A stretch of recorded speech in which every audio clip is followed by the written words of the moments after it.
ഞാനൊരു ഞെട്ടിപ്പിക്കുന്ന കാര്യം പറയട്ടെ. അതായത് ഹാർട്ട് അറ്റാക്ക് ആയിട്ട് വരുന്ന 40% ആളുകൾക്ക് അമിതവണ്ണം ഉണ്ടാവില്ല.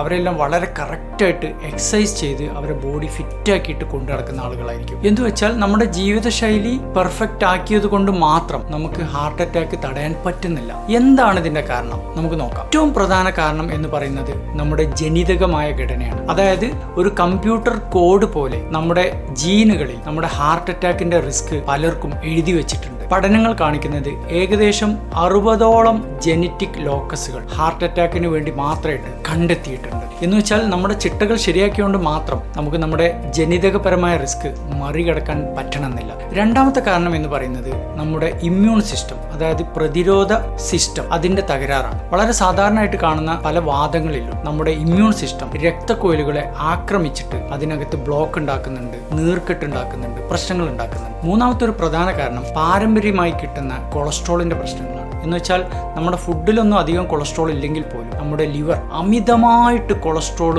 കൂടുതൽ ഉണ്ടാക്കിയിട്ട് അത് ഹൃദയത്തെ വല്ലാതെ ബാധിക്കും. ഇത് ഏകദേശം 1000-4 പേർക്ക് വരെ കാണാൻ സാധ്യതയുണ്ട്. മറ്റൊരു കാരണം എയർ പൊല്യൂഷനാണ്. അതായത് ശുദ്ധവായു ഇല്ലാത്ത സാഹചര്യങ്ങളിലാണ്, സിറ്റികളിലാണ് നമ്മൾ താമസിക്കുന്നതെങ്കിൽ നമ്മുടെ ഹൃദയത്തിലെ രക്തക്കൊയിലുകളിൽ എൻഡോത്തീലിയൽ ഡിസ്ഫങ്ഷൻ എന്ന് പറയുന്ന ഒരവസ്ഥ, എന്ന് വെച്ചാൽ രക്തക്കൊയിലിനകത്ത് രക്തോട്ടത്തിന്റെ സ്പീഡ് കുറയുന്ന ഒരവസ്ഥ, ഇതും ഹൃദയത്തിന് പ്രശ്നങ്ങൾ ഉണ്ടാക്കാം. മറ്റൊരു കാരണം കൂർക്കം വലിയാണ്. കൂർക്കം വലി തുടരുകയാണെങ്കിൽ ചില ആളുകൾക്കെങ്കിലും അത് ഹൃദയത്തെ ബാധിക്കാനും പ്രശ്നങ്ങൾ ഉണ്ടാക്കാനും സാധ്യതയുണ്ട്. വേറൊരു കാരണം നമ്മുടെ പ്രായം കൂടുന്നതിനനുസരിച്ച് നമ്മുടെ കോശങ്ങളിലെ മൈറ്റോകോൺട്രിയ എന്ന് വെച്ചാൽ നമ്മുടെ കോശങ്ങളിൽ ഊർജ്ജം ഉണ്ടാക്കുന്ന ഫാക്ടറിയാണ്. ഈ മൈറ്റോകോൺട്രിയ പ്രായം കൂടുന്നതിനനുസരിച്ച് കൂടുതലായിട്ട് കേടുവരുന്നത് കാണാറ്. ഇതും ഹൃദയത്തിലെ രക്തക്കൊയിലുകളെ വല്ലാതെ ബാധിക്കും. പലപ്പോഴും കാർഡിയോളജിയിലെ ചികിത്സയിൽ നമ്മൾ ഡയറ്റും എക്സർസൈസും മാത്രമല്ല ഇപ്പോൾ നോക്കുന്നത്, ജനിതകം നോക്കുന്നുണ്ട്, ബാക്കി പല കാര്യങ്ങളും നമ്മൾ നോക്കുന്നുണ്ട്. അതുകൊണ്ട് നമ്മൾ അറിയേണ്ട ഒരു പ്രധാന കാര്യം എന്താണെന്ന് വെച്ചാൽ